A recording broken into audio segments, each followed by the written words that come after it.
Rachel will be joining us.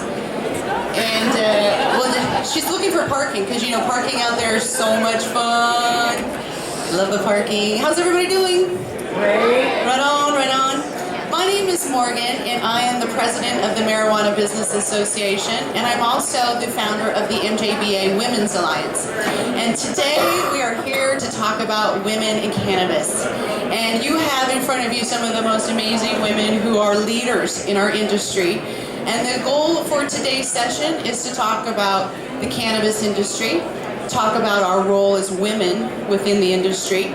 What are some of the things that we've challenged and what are some of the really successful things that we've been able to accomplish? And then more importantly, what is left to do? And we need everyone in this room to get involved. And so the purpose of today is going to be to inspire you. These ladies are incredible. I feel so honored to be working with them on a regular basis. At the Marijuana Business Association, we hold regular meetings every single month to get together to talk about business. We're in Washington, Colorado, Oregon, New York. Soon we'll be in every other state that legalizes. But we need your help doing that. And the only way we're going to do it is by normalizing the use of cannabis. Hey, Jamie. We'll be able to get together and talk about the issues because the end goal is no more people going to prison. We want more patients to have access. There's so many reasons why we need to get activated, and it is up to all of us to do our part. Not just to say, yeah, it's great, it's happening, but to actually keep the ball moving because we have still so much work to do. And I truly believe that women are the key to helping legalization throughout the world. So I think I'd like to start with our panelists by please introduce yourself with your name, your company, and a little bit about you, about yourself, and what inspired you to get involved in the industry. Danielle. Okay, I'll go first. My name is Danielle Rose-Ellison. I'm with Trailblazing Productions. I'm an owner-operator there. We are a licensed business venture started by local Whatcom County professionals looking to meet the demand for legal cannabis while maintaining a safe environment and following the letter of the law. We cultivate, process, and package award-winning, pesticide-free, sustainably LED grown with American-made nutrients legal cannabis. You can find us on trailblazing.net, Google+, Twitter, all that other social media. What got us into the industry? Is that what we're on? My husband came home with a great idea when I was pregnant. And we had a very good friend who had perfected the cannabis recipe while he was in college, and he got his master's, and it was time for him to move on to a different line of work. So he gave the recipe to us. So pregnant, my husband moved my washer and dryer out of my laundry room, and we moved 4 plants in. About 4 years later, he came back home with another great idea, and now he wanted to apply for an adult use license. And so that was really what started everything, and this roller coaster that we're on and have continued to be on for the last 2+ years now. So that is. My name is Sharon Whitson, and I'm the general manager of Seattle Hemp Fest. We're going into our 25th year, and we're Washington's oldest cannabis business, and we've been fighting to exist for all these 25 years, and we still have to fight with the city and jump through hoops to get our permit every year. What really got me involved was I met Vivian McPeak. I volunteered at my first Hemp Fest, and I just became endeared to the struggle and the sense of community. You know, when you go back and you look at, Hemp Fest started in 1991, I joined the organization in 2003, so I've only been there 13 of the 25 years. But it's the people involved. It's all the stories of how cannabis has changed people's lives. The fight then, there was no medical dispensaries back in 2003 at all. I mean, medical dispensaries didn't start happening until like 2009 and 10 and really proliferate until after that. So it's been just such a pleasure and such a seeing the fruits of your labors happen to go from, you know, the very first Hemp Fest, there was a really fear of the police coming and arresting you for months afterwards. I mean, Vivian was literally afraid. I mean, having a pot plant in a park in Seattle in 1992, when they actually did that, I mean, there was a lot of fear of seriously going to jail. So kind of looking back on the last 25 years and looking forward to the next 25 years, we're finally starting to see legalization evolve. And now we have to kind of shepherd it in and make sure it doesn't lose its core values that it was founded upon. Cannabis has been very community. My name's Shawn Dene. I'm a CEO of Washington Bud Company. We are an aspiring Tier 2 that's on just this side of the application process, hoping to be licensed within the next couple of weeks. It's been a long, long journey. We were slated for our final inspection in January of 2014, and it's taken from then until now to finally really have everything in alignment to where we can move forward in the legalized system. But we actually were introduced to this new legalization effort at HempFest in 2010. We walked into HempFest not understanding what we were even going to be getting involved in, and somebody passed me a joint, and I lit it up out on the rocks, and a cop was standing there, and he wasn't doing anything about it. And my husband and I looked at each other and said, wow, it's time to get back into this community, because in the late 80s and early 90s, we got caught up into the Crime Stoppers, DARE program, war on drugs, and our indoor grow was confiscated. Fortunately, they didn't charge us with anything because they couldn't prove intent to distribute and threw out the evidence. And that was in Wyoming in '87, and we moved to Seattle the next couple of months. But that whole experience, it scared us. You know, it really did scare us, and we completely got out of the cannabis scene in the mid-90s, and didn't understand medical uses at the time, but throughout the 18 years where we were not smoking, not involved in cannabis, I really saw a detriment to my health. And when I was reintroduced to it in HempFest in 2010, my health started getting better, and I just dove into why that was happening, and it fascinated me. So it's such an honor to be in this time and place as a woman, being able to come into this cannabis industry, because I mean, it's the first time in history that women are poised to lead an industry, and this can be the industry. And I'm really excited to be where I am with helping us all lift each other up as we climb. That's so true. That's really good. That's good. I know, because I started as a grower too, and back then we didn't talk about it. You used code on your phone. You remember you're gonna pick up some salad. And it was so scary, you know. And now it's like, yeah, I'm taking pictures on my phone, and I don't care where I'm at. And it's so good that we've gone so far. But think about how far we still have to go, and there is so much work to do. And with that, I'd like to introduce Crystal. Crystal is with Washington's Finest. We're introducing ourselves, telling us a little bit about what your company is doing and how you got started. All right, so my name is Crystal Oliver. I'm with, here we go. All right, so can we hear me now? There we go. Is that better? Okay, there we go. All right, so my name is Crystal Oliver, and I'm a co-founder and co-manager of Washington's Finest Cannabis. I founded it with my husband, Kevin Oliver. We're a Tier 3 producer-processor. We're based in Spokane County, and we're actually a primarily outdoor cultivation. We got our license in August of 2014, so we're actually preparing for our third growing season. So that's a pretty exciting time for us. Definitely feel like we learned a lot over the first two seasons. Even though our first season was a pretty short one, we actually didn't get into the ground until August. But we did learn some lessons that year, and then last year we just learned so much growing outdoors.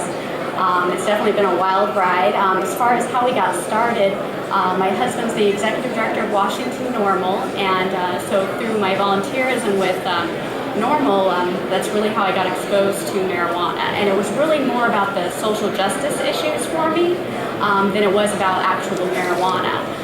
But my husband and I, we worked on Initiative 502. We helped gather signatures for it. We helped promote it. And while we were doing that, we really didn't expect to go into the business. But then And then the licensing rules came out, and they were really small business friendly. And my husband and I lived on our 10-acre farm, and we said, well, maybe we should think about, getting into the industry and see how we can work as advocates for the industry from the inside, get some skin in the game. And so we took that step and applied for 3 Tier 3 producer licenses and a processor license, and then kind of moved forward there. In Spokane County, it was really interesting because they initially passed this emergency zoning ordinance that said you had to be 300 feet setback from your rear and your side property lines. And on our 10-acre parcel, under those zoning conditions, we could have only used 3% of our 10-acre parcel, and our farmhouse was actually already located on that 3%. So it was just going to totally devastate us. So we actually worked with the other farmers in Spokane County, and we organized them. We had a couple different meetings where we educated the farmers on what the zoning rules looked like and how we could affect change with our county commissioners. So we had letter writing campaigns. We were calling the county commissioner's office. We were asking for meetings with the county commissioners.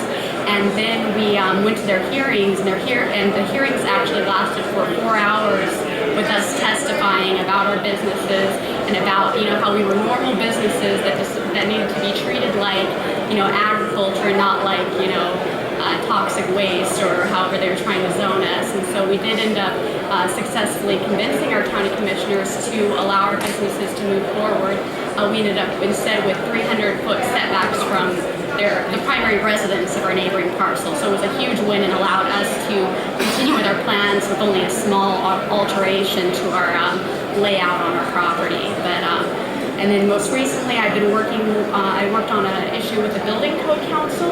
And the State Building Code Council was actually looking at a proposal, and they were seriously considering a proposal that would have required F1 building codes for greenhouses if marijuana was grown in them. And what was interesting is they had an exception for every other kind of plant and every other kind of vegetable, but if you were growing marijuana in that greenhouse, that was dangerous, so it should be an F1 rated facility. So I was able, luckily I had a good relationship with my building code guy in Spokane, and he let me know what was happening with this. And again, I was able to organize farmers, and we were able to write the Building Code Council and tell them that this wasn't okay, and they did end up scratching that piece of a regulation that they were looking at to require F1 building codes for our greenhouses. So that's a little bit of what I've been doing. I mean, I came to this as an activist, and I'd say I still feel very much like an activist in the industry. Yeah, that's good. I think a lot of the women up here are activists, pretty much. I mean, it's such a brand new industry, you have really no choice but to make up the rules as we go. And the more people we have in leadership, and I'm suggesting more women in leadership, I think there's more change that we can affect. So my next question goes to what it's like to be a woman in cannabis. Have any of you experienced any kind of sexism in the cannabis industry? You can either talk to us about a particular instance of where your femaleness has gone against you, or maybe it's helped you. So if you could please give us an example of either a win or a thumbs down towards the opposite sex. I think that the first thing that really stood out to me was that I think all of us are on the Google New Forum, but we have this forum. There's about 1,400 members in Washington State that are on there, and the people that really rose to the top for helping other people make their businesses work were all women. So instead of having this dog eat dog, it's just business, and that is how we, if he's going to put out his fist, then I'm going to put out my fist too, and having this kind of machismo attitude towards business. With so many women in this industry, I have seen so much empathy and so much compassion about how we can all raise to the top. So instead of really being we're going to fight for everything, it's you know what? The pie is pretty big. We can all, there's more than enough to go around, and I think it's not a one way is better or the other way is better, but I think a nice balance between protecting what is yours and your secrets and, making sure to puff up your chest when you need to, but also recognizing all these other options out there, and it's just a different way of doing business that we haven't really seen in a patriarchal society. So to me, I've seen a lot of women just kind of raise to the top, and I've seen how we do business differently, how we garden differently, how the men in our facility garden versus how the women garden is totally different. And maybe it's a personality thing, but certain ones have really fine attention to detail. they're just amazing, and other ones can see the bigger picture and the bigger growing. So that's to me what I've seen with women in this industry.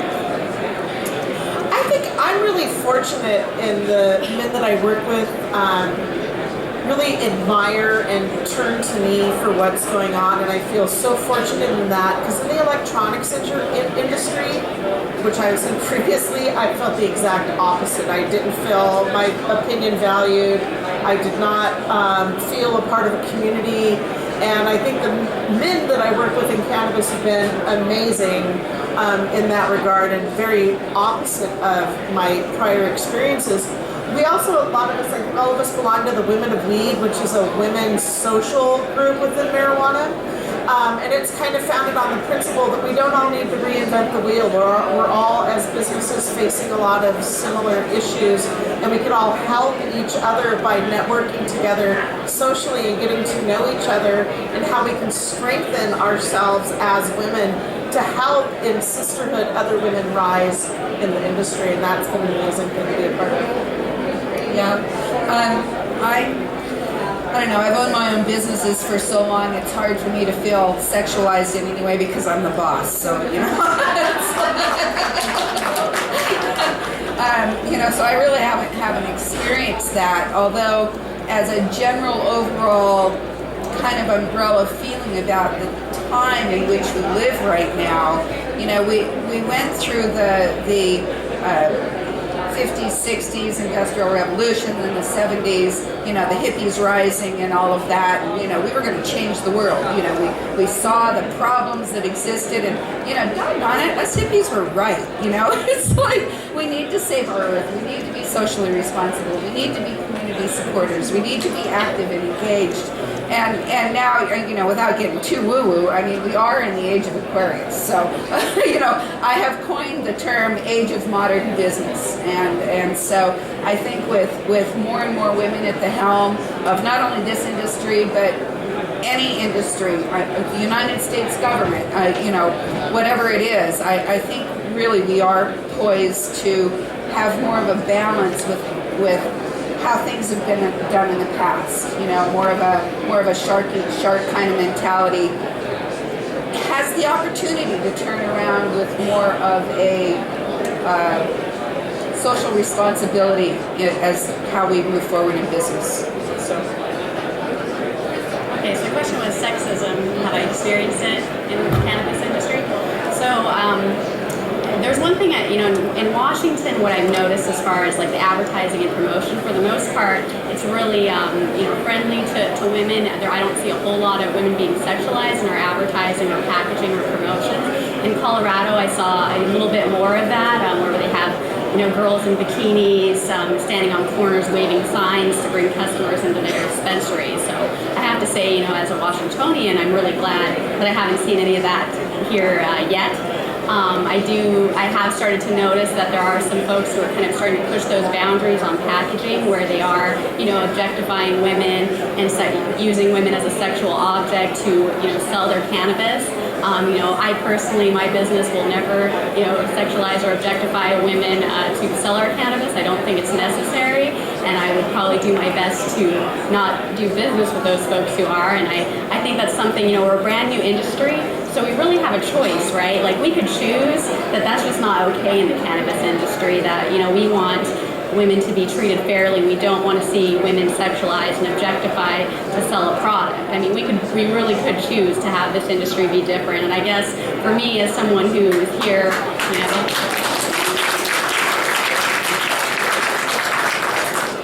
and for me as someone who's here, and I think a lot of you folks in this room are probably part of the cannabis industry, but I think it's kind of on all of us to, when you see that advertising that's sexualizing or objectifying women, maybe call them out on it, or choose not to buy that product that is using, women and objectifying women to sell that product. And that's something that I personally feel, really passionate about, and I just really hope that we can avoid that in this industry. And I think, we do have a choice, and there's so many women in powerful positions in this industry that I really think, we have a chance at, making a difference and having an industry, that shows the world that there's a different way to do business. Like Sean's talking about, social responsibility, paying your employees a living wage, providing health insurance, providing good working conditions, and treating women as equal. I think are something really important, something that we can do with this industry. It's a brand new industry. We are shaping it.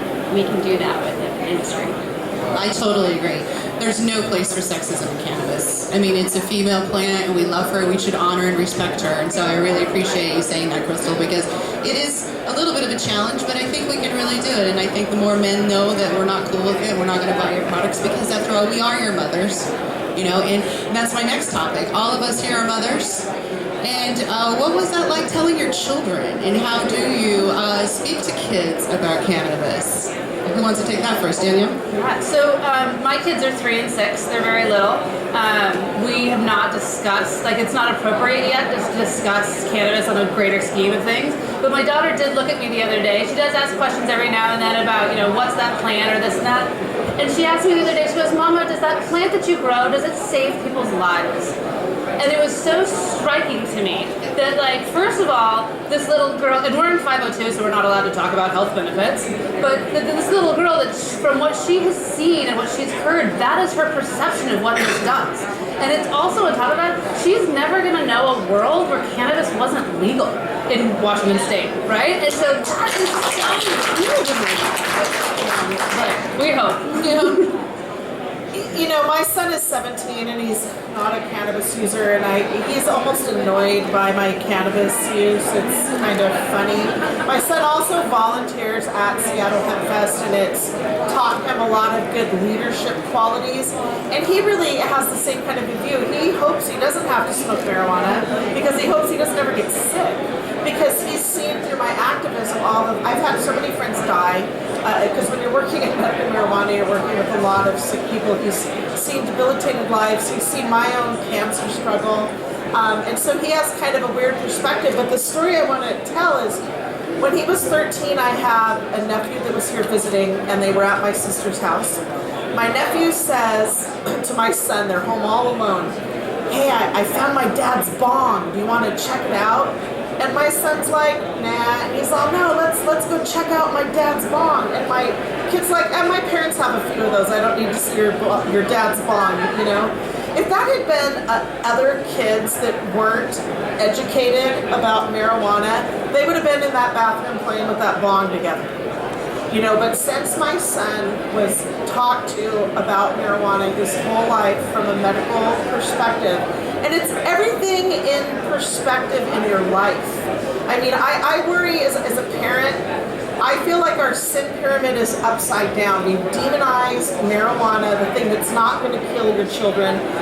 My son was telling me now the thing is a thing called triple C's, and it's a Coracetin cough pill that kids, your pharmaceutical cabinet is way more dangerous to your kid. We worry about people worry about a marijuana store opening in their neighborhood. But they let their kids run around Fred Meyer, which I call the trifecta of death. Hey, tobacco, alcohol, and pharmaceuticals kill over 1 million people a year in America. And we let our kids run all around that store like it's nothing, but God forbid a marijuana store is going to open in your neighborhood. You need to live in fear of that demon weed. And so to me, it's education, and that's one of the important things about as being women and mothers is being able to be out so that other mothers can see that you've known me your whole life. I ran the book fair, I ran the engineering fair, I did the egg drop contest, I was art mom, taught art, through 7 years of elementary school. And it's good to be able, now that I don't have to fear. Before I feared for my job being out. I was on the cover of the Seattle Times one time on accident at HempFest. And when my work confronted me about it, I got to go in and tell them, I wasn't there as a guest, I'm there because I produced the event. And have a really unique conversation with them about that. But now I don't have to be afraid, and it's awesome to be out in an example of a marijuana using mom. My kids are 35 and 29, so this is a conversation that I should have had with our oldest son back in the 90s, because he was in 5th grade when the DARE program was really ginning up, and at that time we had what we thought was a little secret garden in our closet. I mean, it literally was a closet grow. And, you know, we didn't realize he knew anything about it or anything, but he came home from school one day as a 5th grader and said, you know, the cop at school, the one with the gun, was showing us, you know, marijuana and having us smell it and telling us that if we smelled this at home that we had to turn in our parents. So he knew about it and he said, you know, you guys are criminals and I need to turn you in. Oh my God, right? So, you know, we couldn't compromise him. You know, we couldn't, at that point, undo the damage that the DARE program had brainwashed him and all of his other small friends into. And so we took down that garden and just, you know, turned our back on the whole cannabis thing. But, you know, it is a conversation still to have with your children, to, like Sharon says, to educate them so that they're not in a position to be swayed by unfounded fears. Because there's still a lot of people resisting our legalized movement. I mean, there's a lot of people in government. And so it is important to, you know, keep your kids safe, keep your marijuana tucked away, but also, you know, be honest with them about your use and about what the facts are, so that they're not compromised. But anyway, now I have to figure out how I'm going to talk to my grandkids. So I have a 10-year-old and a 17-month-old. Because I wasn't busy enough starting this business, I needed to throw a baby in the mix. So my 10-year-old, you know, he was first familiar with marijuana just because of our activism, and because we were so active in advocating for legalization, it was, I would say, a fairly common conversation at the dinner table between my husband and I about marijuana legalization. So my son was familiar with that. I worked to sort of educate him on some of the reasons why prohibition isn't okay. I talked to him a lot about the social justice issues. I talked to him about the reality that an African American was 4 times more likely to be arrested for marijuana possession in Washington prior to the passage of I-502. So, and that's really where I focus my energy with my son on, is him understanding, you know, why prohibition's okay, why mass incarceration's not okay, why, you know, having this racial disparity in enforcement of laws is not okay. So that's kind of where I focus it. But I do also then have that conversation about the reality that, you know, marijuana is not okay for children. You know, it's a lot like alcohol. You don't want to, your brain is developing, your lungs are developing, so this is something that you need to wait until you're 21 to be participating in. And I try to be really open with him about it. Occasionally he comes home and he'll have a question here or there, and I'll answer his question and just try to be as transparent as possible. You know, as a responsible adult consumer, I don't consume cannabis in front of my children, and I think that that's something, for me, that's a choice that I make, and I feel like it's a responsible choice to make, to not be consuming cannabis in front of your young children. And then I also, of course, if there's any edibles or anything in the house, they're locked away, they're kept separate from the food, you know, someplace far away where there's not a chance of my child getting into it. And then, of course, like my 17-month-old, you know, we haven't had that conversation yet, but she was born exactly 1 month before our first harvest. So there's kind of some significance in her birthday, and we'll probably tell her that. And honestly, we were so busy when I was pregnant that my only pregnancy photo that I have is me planting my first legal cannabis plant while I'm 7 months pregnant. And so I think as far as her story evolves, it's very interconnected with our business just because the timing was there. So it'll be interesting to see what she does. We have an older daughter in college, and she became a sorority girl because, you know, the only way to rebel against your pot legalization parents is to become a sorority girl. So it'll be interesting to see how my youngest and how her personality evolves and how she comes to view it growing up in, you know, this world where marijuana is legal, and, you know, we're not afraid of going to jail for what we're doing. Did any of you smoke during pregnancy?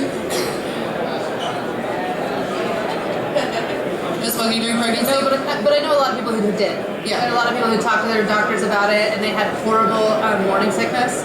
and it helped with the morning sickness, and their kids are fine. Compared to the parents say that the kids are fine, their doctors say their kids are fine.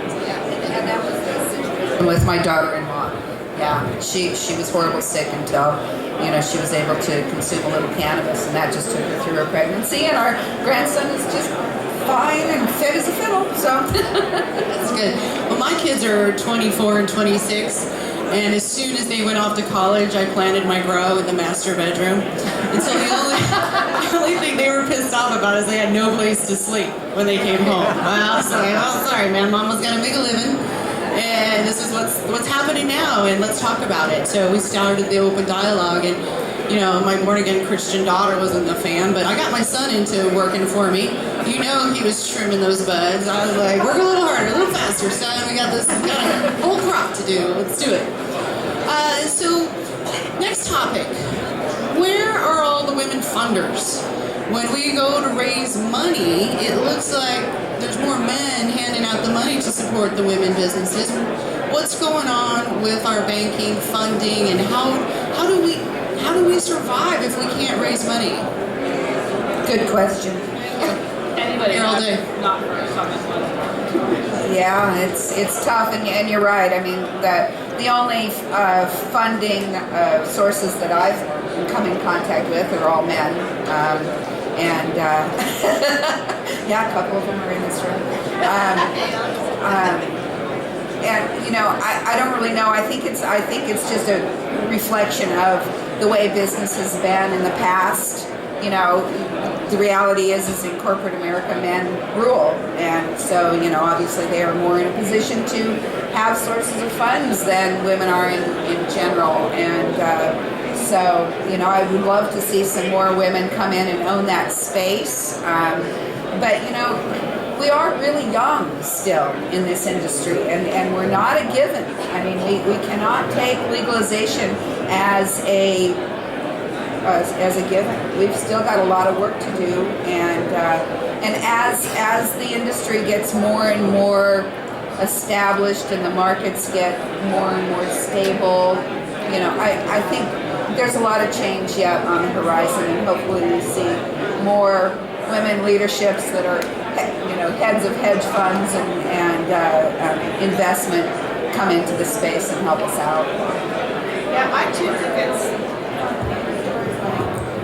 more of a reflection of the banking industry than the marijuana industry. I think the banking industry is just traditionally has more men involved at the top of it, and I think it's it's nice that the cannabis industry is embracing women more, and hopefully we infiltrate out into everywhere else too. I think for me, more concerning than the IRS and the DEA is the idea that they can come and take my children away for having this business. And so if I was a female investor investing in businesses, that would be my first thought.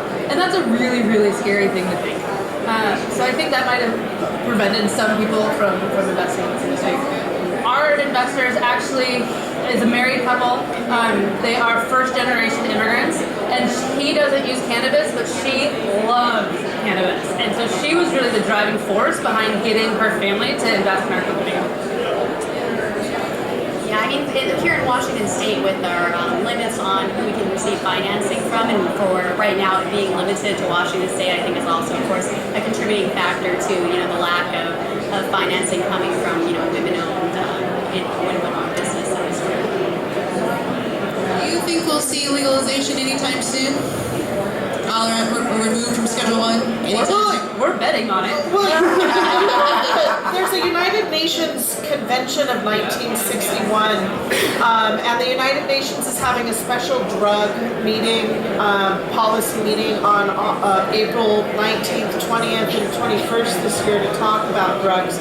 You'll remember when Colorado and Washington first legalized, the United Nations kind of said, yo, you can't do that, you're breaking the treaty, and you can't break treaties. And so to me, that's where things need to change at. If the United Nations were to change that treaty, it would leave President Obama free to deschedule, do whatever he wanted without breaking a treaty. And that's really what needs to happen.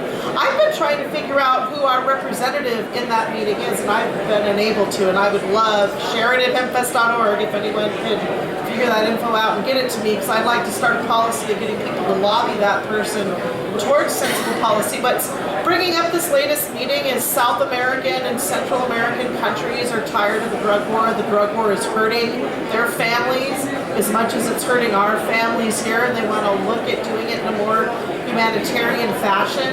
And so to me, it's that UN treaty is the underlying thing keeping our federal government from changing its overall stance, because you can't break a treaty, because then any country can break any treaty and just have nuclear bombs and all kinds of reasons. As far as federal legalization, I would say I think most experts will tell you that we're looking at probably about 10 years or so. I think we'll see California likely go in 2016. California's been kind of interesting because we'll probably have, it's likely that we'll have competing initiatives on the ballot this November, and if not, it looks like legislatively they're going to step in and legalize that way, which would be cool as well. I think when California goes, that's such a huge economy, and I think that once you take the marijuana industry in California and you put it above board and people are able to take a look at what those numbers look like, I think that you're going to see a lot of powerful people with money taking a look at those numbers and really wanting to get in on that. And I think once they see what those numbers are, I think that we're going to start to see some more pressure from some other groups and organizations who want to see legalization come to be so they can cash in on it as well. That's good, and this political election is going to be huge. It will be huge. So who's our most pot-friendly candidate? Would that be Bernie Sanders? It would be. Yes, yes. So I'm going to open it up to questions in a minute. So I would like right now, just if all of you could say, what can we all do right now, and what do you need these people to do to help us with our cause? And what is our cause? Are we all on the same page what the cause is? Vote. I don't care who you're voting for. I have a preference, but being involved in voting is the number one thing that you can do. On top of that, if your local government is not on speed dial, they should be. Whatever the industry, whether you're a third-party vendor in this industry or you're growing cannabis or an advocate, you need to have a relationship with your city council, your county council, your chief of police, your legislators, your senators. My extent of political involvement was I voted for presidential elections. That was it. That was because my mother made me. Right? And since being involved in this, I've realized how important, and that they're just normal people. Some of them aren't that bright, but they really are just normal people. And so having that relationship is really is helping the entire industry get farther. So vote and know your governmental elected people. I feel the same way. It's all about getting involved and contacting not only your local but your state representatives and letting them know your opinions and how you feel about things. Right now, to me, medical marijuana is in great crisis, and access for patients is in great jeopardy, and a lot of things have gone on in Olympia, and people just aren't showing up. They're not. It's as simple as going to the internet and clicking comment on this bill. And you don't have to do anything other than that. Put your comments in and it goes to all your people. They generally write you back. They write me back because they know me, because I go knock on their doors too and have meetings with them, But it really is all about get involved. On the HempFest website, hempfest.org, there's an education section and there's a how to contact your Washington state legislatures on there. Senator Cowell's helped us write the page. It also talks about how to talk effectively to your state legislators, and we did that in hopes of empowering people, because HempFest is an awesome thing, but it's a thing. It's the people that make HempFest happen, or the action behind it, and the whole community needs to come together no matter how you feel about a topic and express your opinion. I'd just like to express that anybody in this room, anybody in this entire convention, we are ambassadors for cannabis. Chances are we may not think that we know everything, and we don't have to, but we probably know more than our city council person. We probably know more than the building code people. We probably know more than people that are writing the rules and the laws that we have to live within. And so we really all have to put on our ambassador hat and speak to the facts of cannabis. because there really is a lot of misplaced morality out there, and there's a lot of unfounded fears that are driving forth some of the ridiculous things that we're seeing. So be not only an advocate, but be an ambassador for the plan. And well, I'll echo what Danielle said about voting. I think that's really important.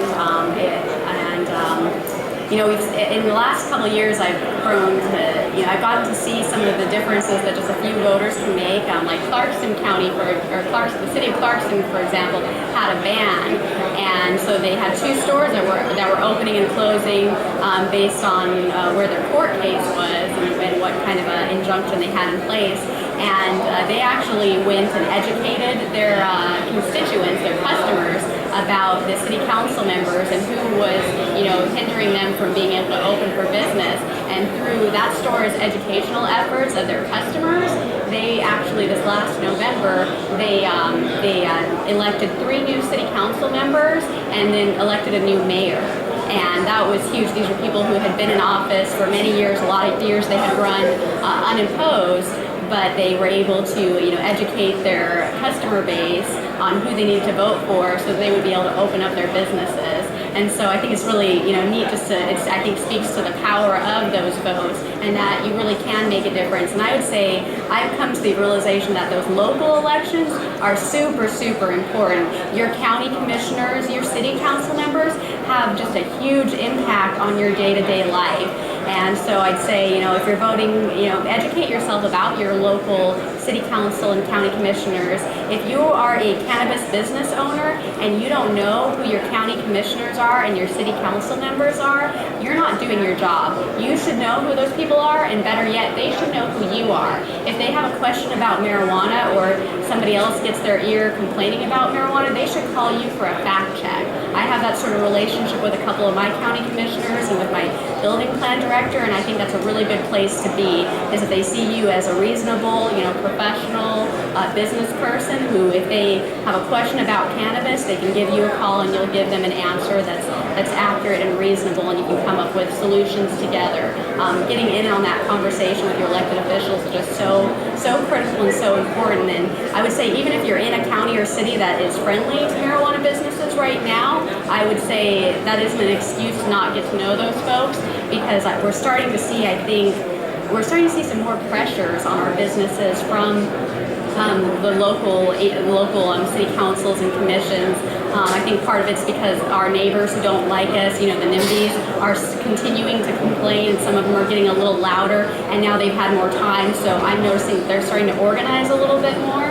So I would say definitely don't let off the gas if you're in a friendly county and think that everything's going to remain cool. You know, make sure you have that communication line open with your local officials, because they are so critical to your business's success.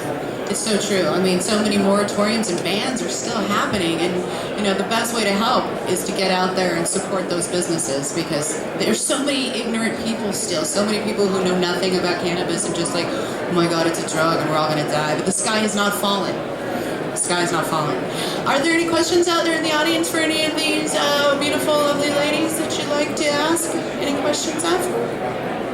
Because we did such a great job explaining everything to you already, we answered all their questions in advance, because that's just what we do. Oh good, we've got one, yeah!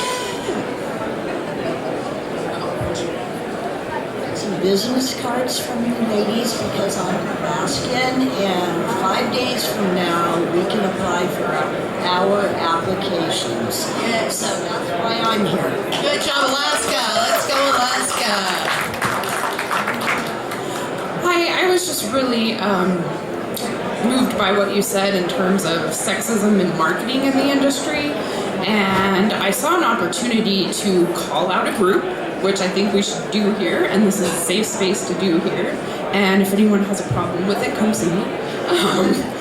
But I work for a hemp-derived CBD online store, and we recently got solicited by a marketing campaign that some of you may have heard of called Stoned Girls. Anybody? Have they approached you? They approached us. Basically, Stoned Girls is videos of young girls in bikinis smoking weed. taking hits off of bongs, and it's like two girls in a hot tub, and they're like kissing and touching all over each other, and then they might, take one hit, and that's supposed to be advertising for your product. So let's all just agree in this room, we're boycotting Stone Girls. Fuck Stone Girls. There's a hashtag about things like that. Hashtag not buying it. Hashtag not buying it. Anybody else in Christmas? Yes, ma'am. Well, it's hashtag women not objects. Oh, women not objects. Or when you see those posts. Great. Thank you all very much for today. This is really educational and fascinating. I'm curious what your goals are for the next couple of years in terms of coming together to sort of reach some core objectives for the industry, and what you all are planning to do about that. Maybe some individual goals, maybe. What was the last part of that? So you have some goals in the next couple of years around the industry and what you're going to do for the industry, and maybe on a more personal level, what you're planning to do. Where will you be in 2 years, ladies? We were just discussing in this car. I might be a little white girl, but I have a dream. And I totally believe that this industry could choose to be a sustainable industry. It could choose to have environmentally safe practices. It could have no glass ceiling. We could work as a group to get the disproportionate amount of racial minorities out of our prison systems. Like, we are primed to do that. And so that is like this bigger thing, but it's going to come down, I believe, I think we're going to have to regulate ourselves. We're going to have a governing body with a code of ethics that really shows us as professionals, so that the government doesn't feel that they have to regulate us. It's also going to take a lot of stop bickering. I am so over sungrown versus indoor, or rec versus adult use versus medical, or mom and pop versus corporation. Can we all just be cannabis community lovers and work together, and then inside that we can have our different sects? That's good, Daniel. I'm on a policy panel at 1 o'clock on the business stage, and we're going to be talking about, there's a lot of exciting opportunities out there to fix things, but people have to be willing to get involved. They're securing, I agree, marijuana users from the polling that we've done are 1/3 of society. Medical users are about 1/3 of that 1/3. So creating a minority of a minority is just not a good strategy for anything. We're all cannabis users, and we all I don't think anyone doesn't want medical patients to have access. I don't think anybody doesn't want recreational, spiritual users, everyone on the planet to have access. But I think we all need to come together to assure that we retain safe access for medical patients via home grows for everyone. There's some good legislation going through right now on sharing. Right now it's illegal to pass a joint to someone. There's some legislation going through to fix that. There's some legislation going through right now for delivery services, which is really, there's so many paraplegic people. I know so many medical delivery services that are delivering to just honest to gosh people that can't go anywhere and buy cannabis. So it's important to save access and to keep on these unfriendly areas for access for rec users and for medical patients too, because I mean, it's people's lives are at stake in some cases. As far as goals over the next shorter and longer term, we in Washington State are in a really interesting position in that the original rules and the original way it was set up to support and foster small business. Before the LCB rules came out, there was hundreds of small farmers that were, don't forget about the little guy. Please set up a system for us also to thrive in this legal system. So, that's where the tier 1, tier 2, tier 3, even the largest tier 3 is 0.65 of an acre. So even the largest businesses are really considered micro, hobby farms in, the big picture of agriculture. But as Crystal alluded to it earlier, originally it was set up for small business, but as zoning and codes and everything's getting mixed, it's getting more and more leaning towards large business type mentality. It takes a lot of money to put together a grow and a processing center, much more than any of us would have ever imagined when we all started this journey. And so, one of my goals is to continue to advocate for small business, or rules that foster small business and laws that foster small business, so that we can keep this very, very unique climate in Washington State in the hands of small business people. It's not that way in Colorado. It's not, it's really starting to look like it's not going to be that way in Oregon or Alaska. California is already, getting, big money interests aligned, and so, it's important for each of us to be able to support through the forum that Danielle started, the 502 Google group, or the group that Crystal is leading in Eastern Washington, and through the Advocacy of Normal, and what Sharon's doing at Hemp Fest. It's really important to not only support the small business, but allow us to be profitable. Because if we're not profitable growing this plant, the whole thing goes down the tubes. So, that's one of my goals. So, I mean, for me, I would love to be able to tell you exactly what I'm going to do in 2 years, but it feels like I'm reassessing my business plan at least every 3 months based on the new rates that come out from the LCB or whatever new agency has popped up on my radar that's now threatening the vitality of my business. So for me, in the near future, I just joined the Spokane Clean Air Agency's Marijuana Advisory Committee. So it looks like the Puget Sound Clean Air assesses marijuana businesses a $2,500 fee and then $1,000 quarterly fees because marijuana has an odor. And in Spokane, it looks like our agency is now looking like they might need to go in that direction just because of the number of NIMBYs who have complained about us. But I will give them credit that they've allowed a few of us marijuana business owners to participate in that conversation. So that's what I have going on in the very near future. I've also applied for a position on the State Building Code Council's Cannabis tag. And I'm hopeful that I'll get that position. They may choose somebody else because I'm a little bit too active. I'm not really sure on that one. But I'm definitely keeping my eye on rules and regulations that affect, the climate for small businesses and small farmers. Over in Eastern Washington, we have so many small business owners and so many, small farmers there. And, I've come to really, love and respect my colleagues in this industry. And I really want to, do my part to protect the opportunities for the small business owners, even though, I know that's not the way of the world, the big business will come in, but I just hope we can just carve out a pretty good space for the small businesses who, led this industry and took these first really scary, really hard steps. And, I'd like to see those folks who really, invested here on the front end when things were the most volatile, see a return on that investment. That's really, really good. Any other questions? Yes, ma'am. I'm really excited about getting involved in some of the women grow businesses.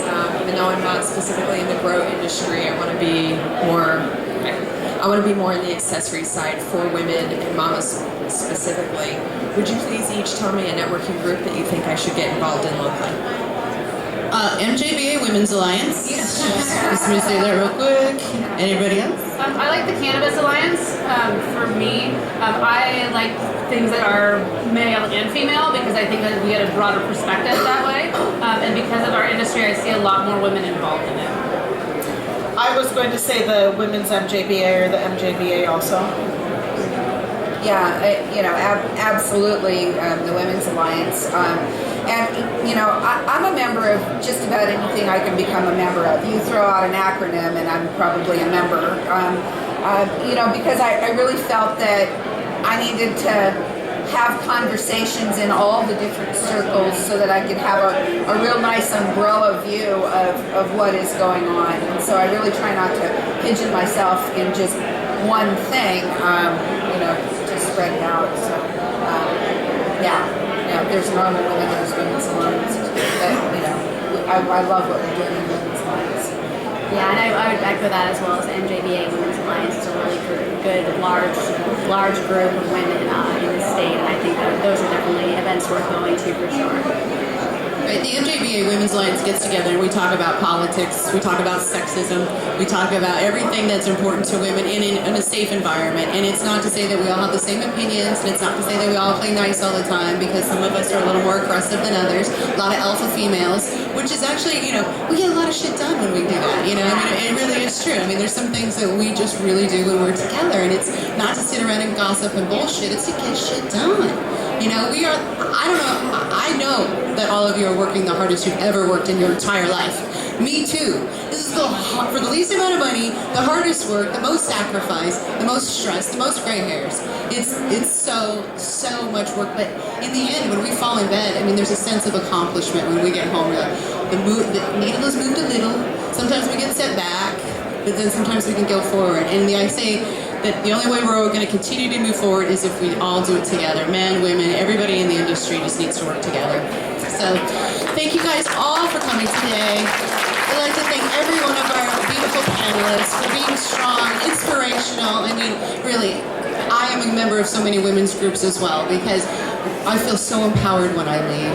We're making history together. Making history. One final announcement is that the MJBA Women's Alliance is hosting a bus ride on the Cannabis downstairs at 12:45. So if anybody needs a break and wants to go for a little ride, Women's Alliance, it's a safety meeting downstairs. 12:40. Yes, Alex, you're going? You're going? Thank you, everyone. Have a wonderful rest of your show.